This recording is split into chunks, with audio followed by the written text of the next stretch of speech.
Well, the question we got today is what's the story with B12 and pain? Commonly, people get supplementation, injections, or even IV infusions of B12 and other B vitamins. Does that make sense?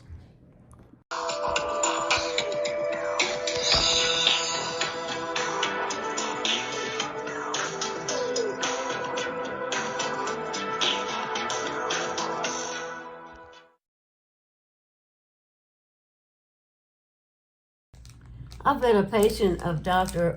Margolin's for a long time, and I'm really satisfied with Dr. Margolin.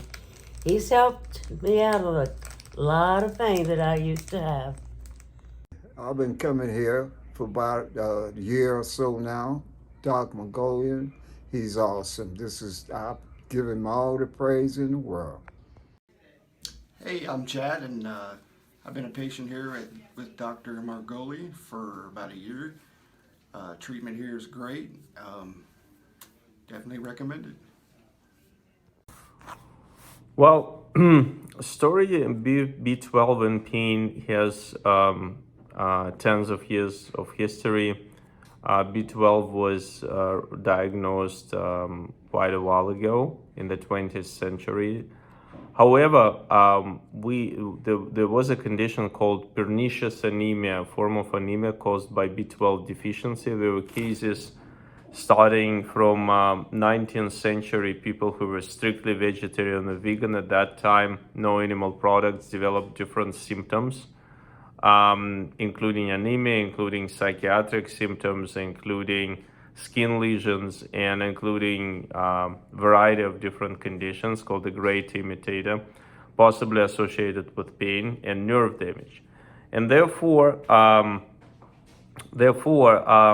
it makes some sense to supplement with vitamin B group, B complex, and B12 for people with chronic pain, primarily if they are on vegan or vegetarian or heavily plant-based diet, or above age 50, because above age 50, the absorption of vitamin B12 is decreased, and it's hard to estimate. And by the way, some people even doubt the blood levels. It's possible to measure vitamin B12 in the blood, but it's not clear how accurate the levels are. And also because it's a great imitator. So subclinical deficiency can not be manifested by anemia, but maybe by some other symptoms. And also because a lot of people have neuropathy, nerve damage, either from diabetes, from other chronic diseases, right? Or some called idiopathic, we don't know why. And for a variety of different reasons, you can get obviously alcohol and toxins and chronic disease and cancer treatments, and many other causes can cause neuropathy, different types of neuropathy. And deficiency in B vitamins either makes the existing neuropathy worse or may cause neuropathy by themselves. In practice, it's hard to differentiate between different deficiencies, let's say B3. In severe cases, it's possible. That's what's in textbooks.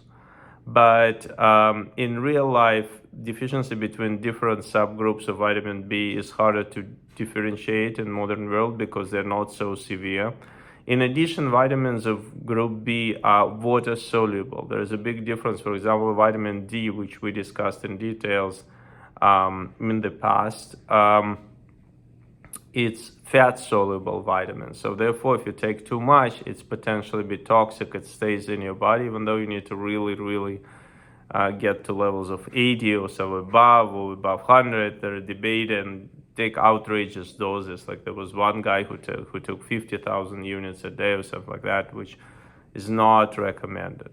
Like 10 times the recommended dose. Vitamin B12 was suggested as not having a ceiling, not having toxic dose, even though toxicity was described in a few cases because it's water soluble. Unless you have problems with your kidney, you just it's excreted in the urine.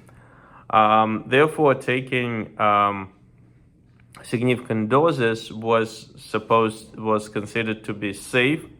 Classically, if you get it by prescription, it's 1,000 micrograms a day, which is many times higher than what's supposed to be required.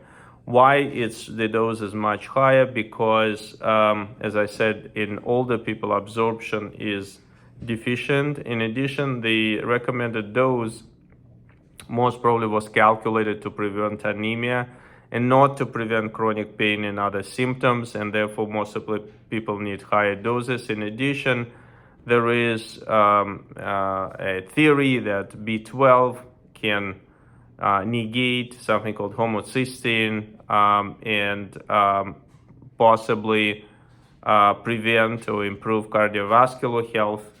And for that, maybe you need higher doses. There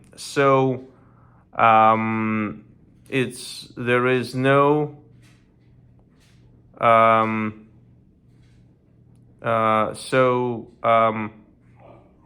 there is some sense to take it. There is debate how much you should take. Generally, I would say that 2,500 micrograms to 5,000 micrograms a week or 1,000 a day is a reasonable dose. There are also free variation of vitamin B12 on the market. There is something called methylcobalamin, hydroxycobalamin, and cyan with cyanocobalamin. Out of the three, the last one, cyanocobalamin, is the most stable and the most well studied, and I think I would recommend this. There is a lot of different formulation. There is sublingual formulation. This is, for example, you look here in the small print, it will tell you is cyanocobalamin. This is also sublingual formulation, but this is methylcobalamin. It will say it here. It doesn't mean it's bad, but it's less studied, less stable. And this is also methylcobalamin. This is higher dose, 10,000. So some people maybe take it a week, once in 2 weeks. You can get something called bioactive form, but there are no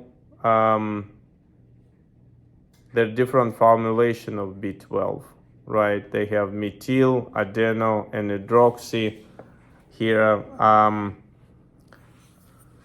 You can get B complex as drops. A B complex would include different vitamins B, B1, B3, B6, B9, B12, B5, and sometimes vitamin C together, and you can take it in addition. Again, the assumption is they're water soluble, and if you take too much within reason, they will be excreted. Of note, there was a study recently in Journal of Medical Management that meta-analysis of multiple studies showed that if levels of vitamin B12 are too high, it can be associated with actually increased mortality, but people doubt it. They are checking the study. Maybe actually the increased vitamin B12 was caused by liver damage or people who had damage from other causes. So I just have to mention it. Having said that, most people consider it safe. It helps to some extent. I haven't seen a drastic pain relief with the use of this supplement. Many times people do mention higher energy because subclinical vitamin B12 deficiency is associated with lack of energy. So there is really no downside if you do it within reason. Thank you for this question.